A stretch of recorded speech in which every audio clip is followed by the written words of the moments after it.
In 1620, while the Mayflower was in Provincetown, 18 of its men sailed in a small shallop, searching for a place to live. They came to present-day Eastham, where they were met by a group of Nauset.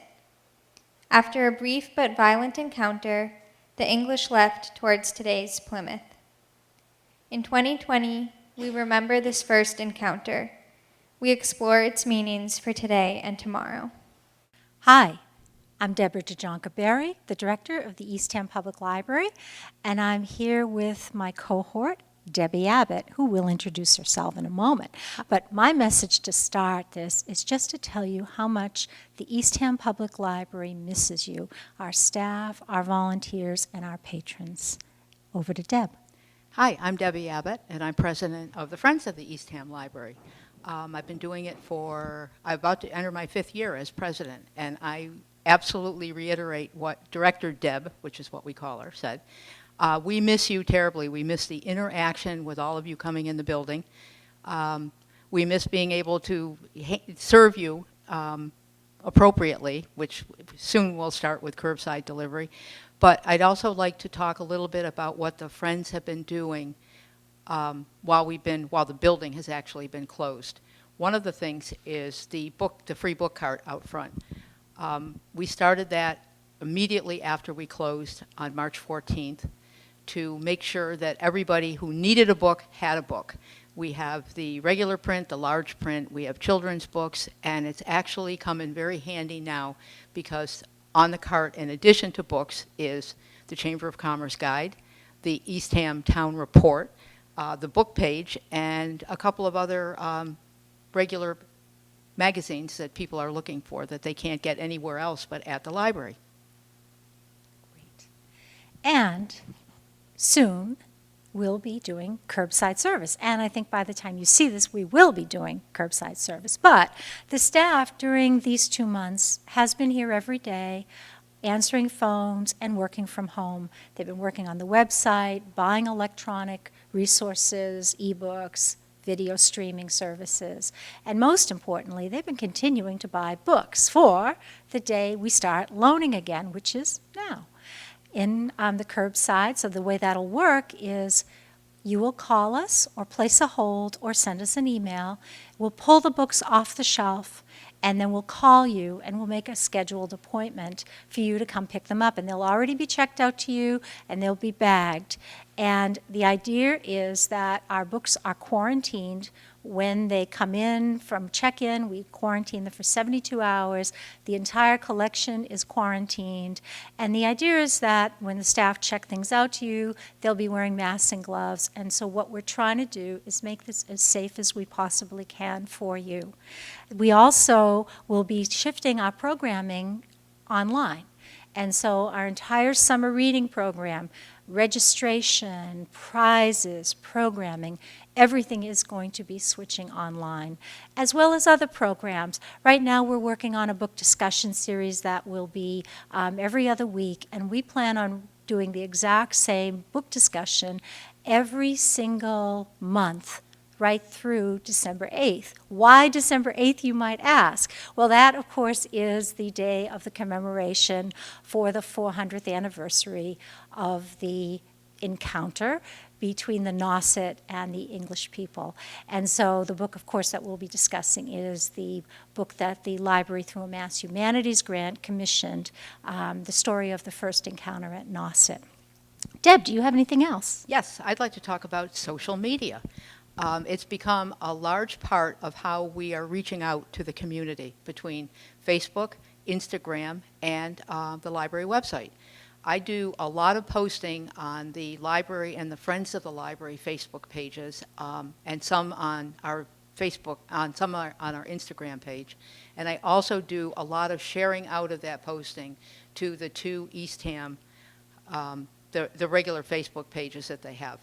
It's really important for us to keep you in the loop as far as what's going on with programs, what's going on with the youth services aspect of it. Our youth services director, Fran McLaughlin, has been doing a daily Instagram storybook, which goes out on Instagram with a link to the website.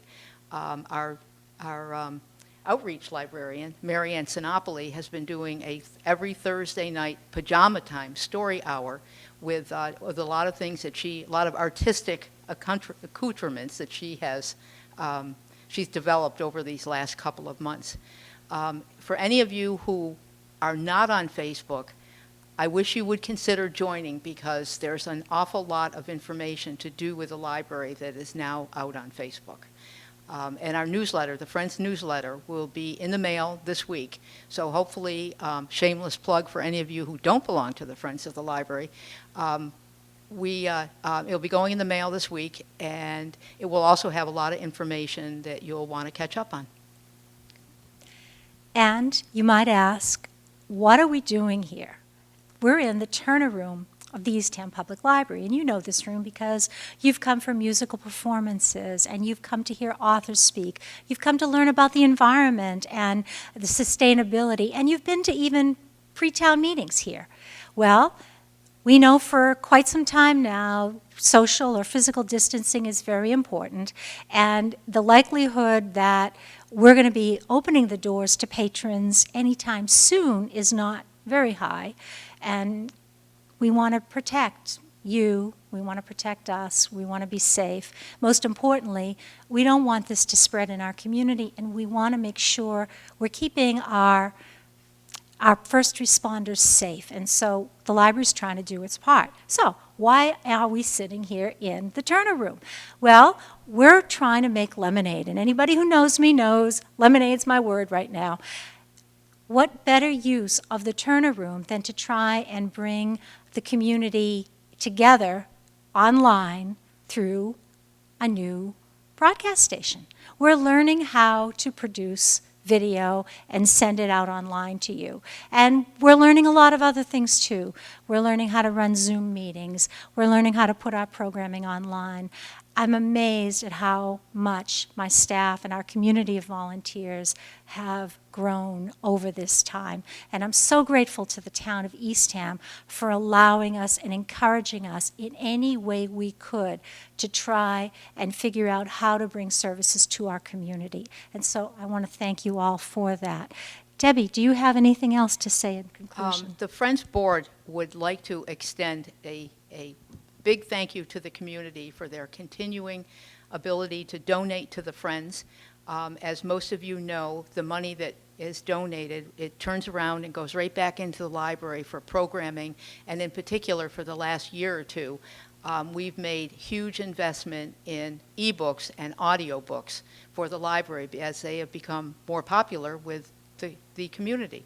And in this time in particular, so many people have been logging on to Libby and to Overdrive to get audiobooks. It's been a huge success that we have been able to offer so many of them to people in the community. So, tune in every night for our Sunset series. Every night, someone different from the community will be here to talk to you. My name is Joanna Hollick. I want to thank you again for your support of this program.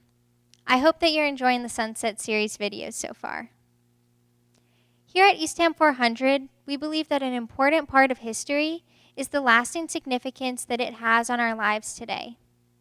Specifically, we ask ourselves questions like, what impact does the first encounter have on our current world?